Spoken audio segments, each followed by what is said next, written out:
This is more Doug DeMuro, and today I'm going to discuss Infiniti.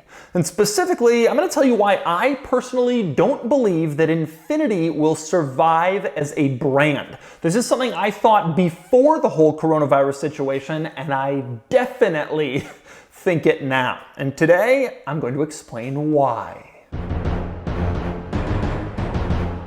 Now, first, a little background about Infiniti. Now, American viewers are going to think that by providing this background, I'm padding the video for extra watch time.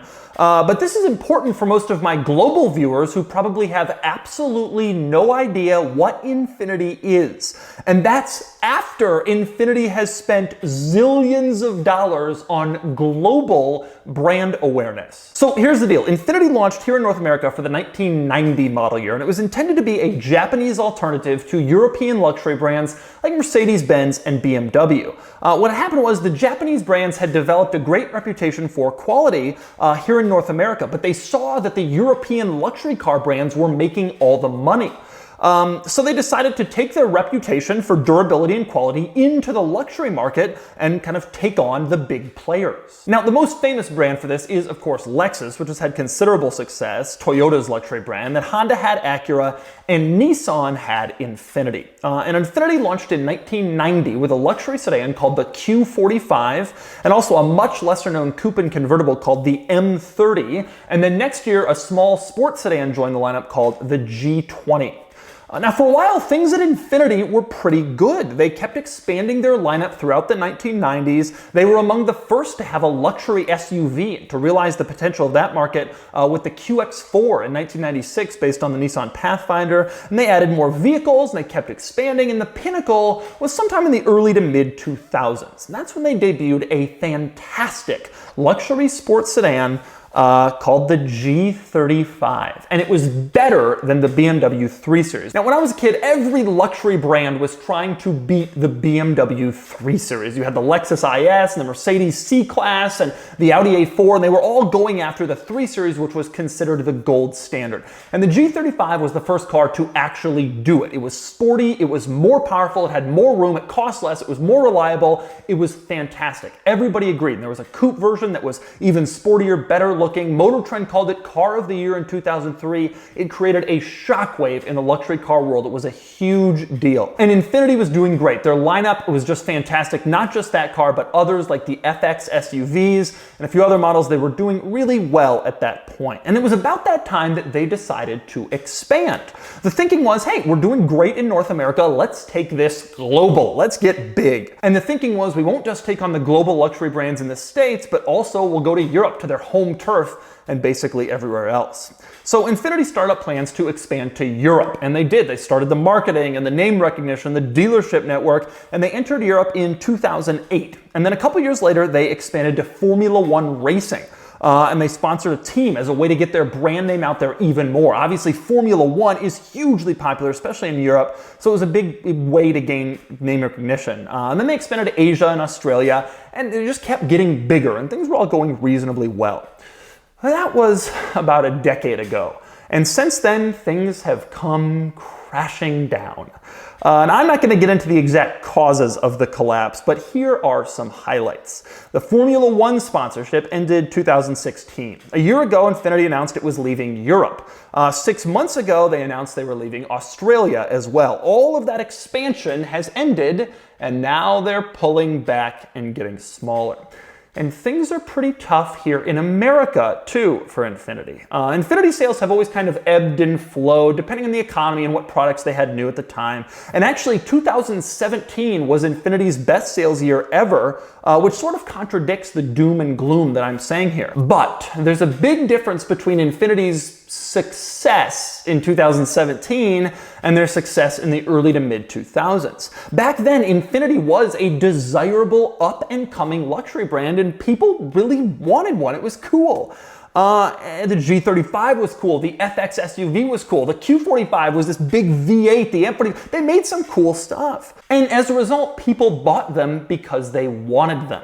Now, there are only two types of people who buy Infinitis. One is rental car companies looking to have something they can upgrade people into. Oh, Mr. DeNiro, you could have an Infiniti for just $25 more per day. Ooh, an Infiniti. And the other is people who are looking for a deal. Every single person who currently drives an Infiniti does so because it was cheaper than the competition. There is nobody walking into Infiniti dealerships right now and saying, this thing is better than Mercedes, BMW, Acura, Audi, Lexus, etc., Genesis, all on and on and on. They are only buying or leasing these cars because they are cheaper than the competition. Not better, but cheaper. And that's a tough position to be in because even if you're selling fairly well, basically your entire brand position relies on lower profit margins and less money to be made, which isn't the best thing for business. And to make things even worse here in North America, sales are dropping fast. I mentioned 2017 was Infiniti's best sales year. Well, 2019 was down 25% from 2017. So just 2 years, they're down 25%. And right now, Infiniti's market share is the lowest it's been since I have data going back 15 years. It's just been declining. Basically, Infiniti is getting destroyed. Of course, it's no surprise that that's happening because Infiniti's product lineup is abysmal. Just a few years ago, at one point, Infiniti offered 10 different models here in North America, 9, 10, something like that. Well, now they're down to 4. The Q45 luxury sedan is gone. The QX30 subcompact crossover, which was one of the hottest segments on the market, every luxury brand is in this segment, Infiniti isn't. In fact, they came out with this QX30 only a couple years ago, and then they immediately canceled it. It wasn't selling. The only tiny crossover in the world that isn't selling. Somehow Infiniti managed that. They used to have the EX and FX crossovers. EX was small, FX was midsize. Well, they consolidated those into only one crossover, a mediocre one called the QX50. And then in addition, they have the QX60 and the QX80, which are both coming up on 10 years old. So in a world where Mercedes-Benz has 8 different SUV models, Infiniti has 3, 2 of which are a decade old and laughably outdated. It is insane mismanagement of a brand to have themselves in this situation, and I truly can't believe it. And I truly do not believe Infiniti will survive this. Times were tough before the coronavirus. The market share was shrinking, the lineup was pared down, they were contracting after expanding to other markets, things were getting slimmer. Now, it's even harder. The lineup is ancient, not desirable, and it only survives on being the cheapest alternative to actual good cars. Now, it is worth noting that being cheap may help sell cars in today's economy, but like I mentioned, it does come at the expense of, making a profit, which is vital to business. They've already pulled out of Europe, Australia, Formula One, and sales and market share is truly plunging here in North America, and coronavirus isn't exactly going to give Infiniti more money to invest in future product and revitalize the lineup. In my opinion, the writing is on the wall, and Infiniti is done. And if you had asked me 10 years ago during Infiniti's boom period, what would happen to the brand, I would have said that maybe one day I could see them overtaking Lexus in sales, truly. But now I think they may actually leave the US market before Mitsubishi, which is crazy because Mitsubishi has had one foot in the grave for years. But that speaks to how truly amazing, how laughably mismanaged this brand has been, and how little money they've been given to go out and create what should be a profit center, a luxury division. That's where the money is made. But Infiniti hasn't wanted to spend the money to make the money. So mark my words, Infiniti is a goner. The only chance they have, in my opinion, is a huge investment in new product, marketing, brand awareness, sort of like Lincoln, what Lincoln has been getting lately. But that's been a deliberate, expensive, long-term vision strategy from Ford. And I just don't see anyone in Infiniti who's so focused on immediate profits and short term and what can we do to cut costs. making such a big step. Nothing in their history has proven that this is the kind of thing a brand like this might actually do, create an expensive long-term vision. There's no consistent leadership. It would require serious spending before you get any results, probably for years, and the company has not demonstrated a willingness to do that. Instead, they've demonstrated a race to the bottom. So personally, I think it's coming to an end.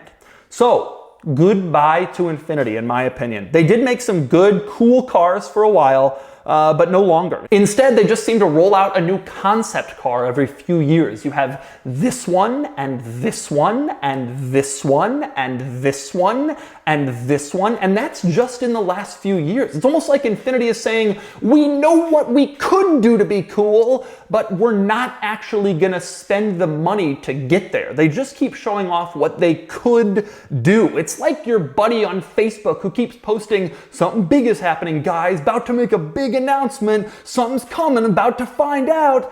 And then instead, he gets arrested for drunkenly stumbling into the wrong apartment. That's Infiniti summed up as a car brand. And it isn't gonna last. So we'll see what happens. It could take months, it could take years, more likely, but I'm calling it Infiniti's gone. And thank you for watching more Doug DeMuro, for listening to my take on some of the industry happenings.